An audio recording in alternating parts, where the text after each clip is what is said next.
Publicity stunts from the Duke and Duchess of Delusion, which threaten to steal the limelight from the official proceedings. Now, no man knows more about all of this than the esteemed royal biographer of both King Charles and Meghan Markle, Tom Bower, who joins me. Tom Bower sat on evidence that could destroy everything. Hidden audio recordings of Meghan Markle, speaking unfiltered, unguarded, unaware she was being captured. The investigative author who'd already exposed royal secrets was holding something far more explosive than palace gossip. These weren't rehearsed interviews. These were private conversations where Meghan allegedly discussed her children as brand assets and good optics. And I think there's more to come. Really? Oh, absolutely. I mean, I think she's the master of the unexpected to deliver, and it's all expected.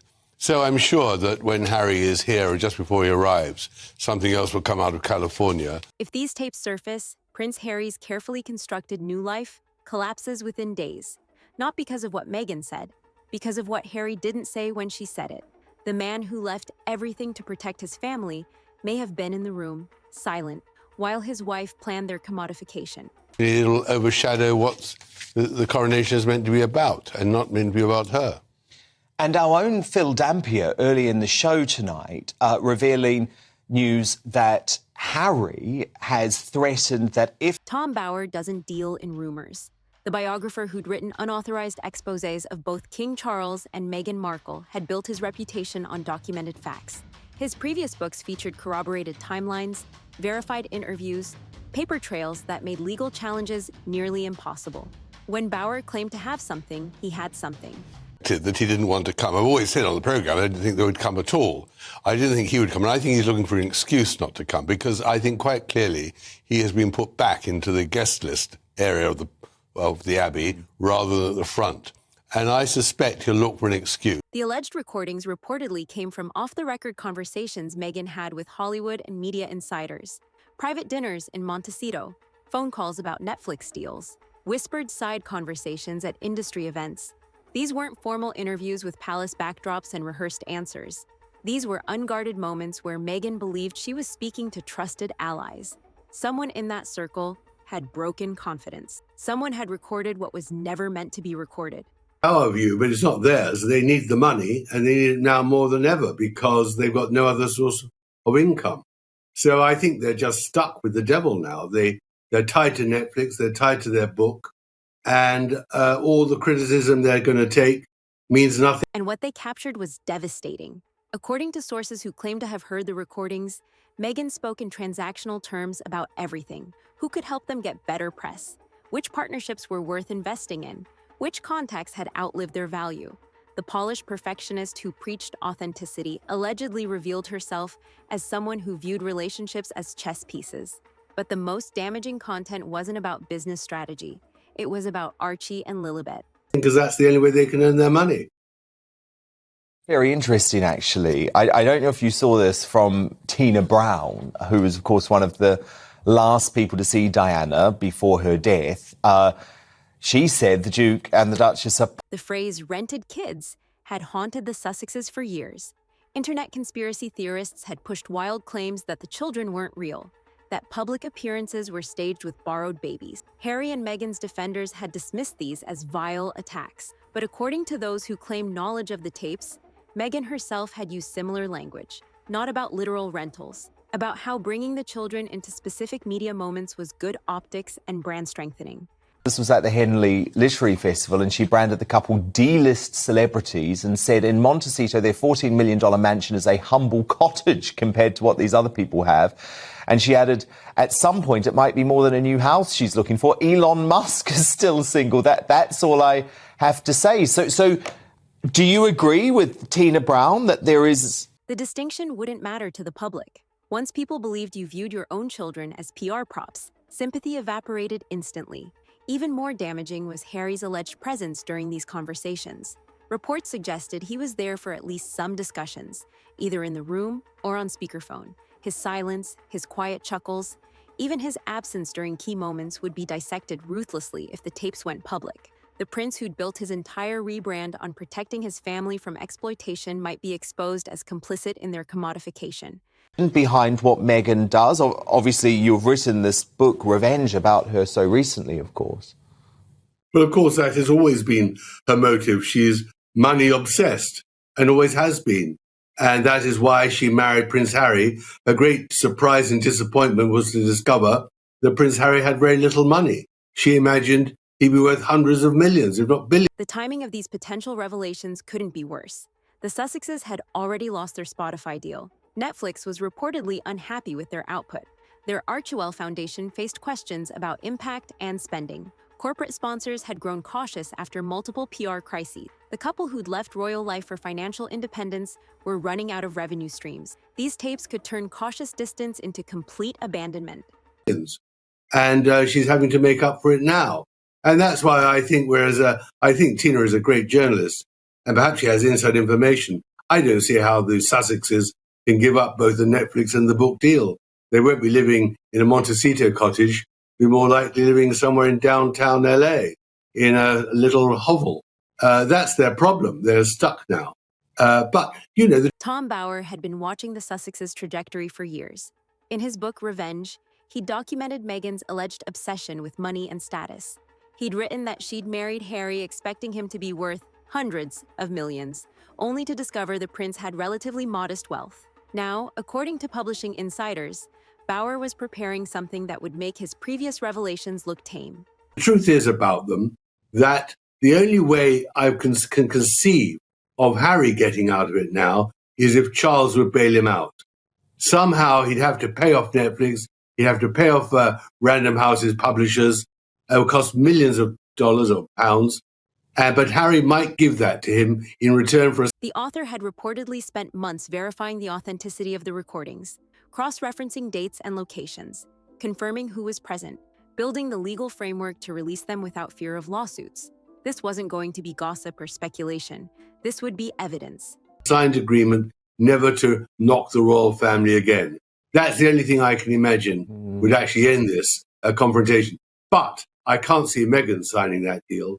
Meghan has got no interest whatsoever in giving way, being silent. She wants the battle. She wants to rubbish the royal family and go on to bigger things. So I think that... For Buckingham Palace, the tapes would serve as retroactive justification for every decision they'd made about the Sussexes, why they'd kept the couple at arm's length from sensitive duties, why invitations to royal events seemed conditional, why palace insiders had spoken cryptically about things we cannot say, and situations we had to manage internally. The recordings would explain everything without the palace having to explain anything. This battle is going to go on. Hostilities have resumed, I think. And that's the problem, isn't it, Tom? You know, they have signed this deal with the Hollywood devil, in this case, Netflix, and Netflix is now demanding its pound of flesh. They're not happy with... The legal implications went beyond reputation. If the tapes contained unguarded comments about contracts, business deals, or private negotiations, the Sussexes could face breach of contract lawsuits. If there were references to staged appearances in their Netflix documentary or misrepresented charity work, partners and sponsors could demand compensation. The financial consequences could be catastrophic for a couple already struggling to maintain their lifestyle. But the deepest damage would be personal. Harry's relationship with his family, already strained to breaking point, would shatter completely. The royals were masters at protecting the institution. If the public heard Meghan discussing the children as brand assets with Harry's apparent knowledge, the palace would close ranks instantly. There would be no olive branches, no secret Christmas invitations, no path back. The public reaction would be swift and merciless. Parents across political and cultural divides would unite in outrage. Using children for PR was the one unforgivable sin in modern celebrity culture. Even the Sussexes' most loyal defenders would struggle to explain away Meghan's own words on tape.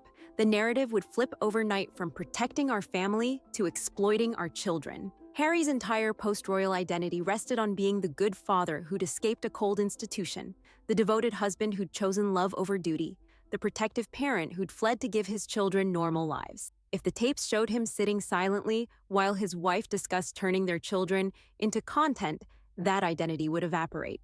The prince who'd accused his family of emotional neglect would be exposed as something worse, a father who'd allowed his children to become products. Netflix executives were reportedly already discussing contingency plans. If the tapes emerged and public backlash followed, they'd need to distance themselves immediately. The streaming giant couldn't afford association with child exploitation allegations, even indirect ones. The remaining Sussex projects would be quietly shelved. The $100 million deal would become a $100 million mistake. For Meghan, the recordings would confirm every criticism she'd faced, that she was calculating, manipulative, obsessed with image over substance. But she'd weathered such storms before. She could claim context, humor, or misinterpretation. Harry had no such flexibility. He'd positioned himself as the moral compass in their partnership, the truth teller exposing others' cruelty. If he'd known about and condoned the conversations on these tapes, the hypocrisy would be impossible to spin. The Hollywood community that had tentatively embraced the Sussexes would retreat entirely. Celebrity allies would delete photos and unfollow social media accounts. Invitation lists would be quietly revised.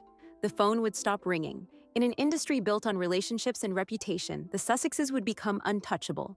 Not officially blacklisted, but functionally invisible. Tom Bower's previous books had followed a pattern: months of buildup, strategic leaks to build anticipation, then a devastating reveal that dominated news cycles for weeks. Publishing insiders suggested he was following the same playbook now. The question wasn't whether he'd release the tapes, it was when, and whether Harry and Meghan knew what was coming. Some sources suggested the Sussexes had been warned, that intermediaries had reached out to negotiate, to prevent release, to minimize damage.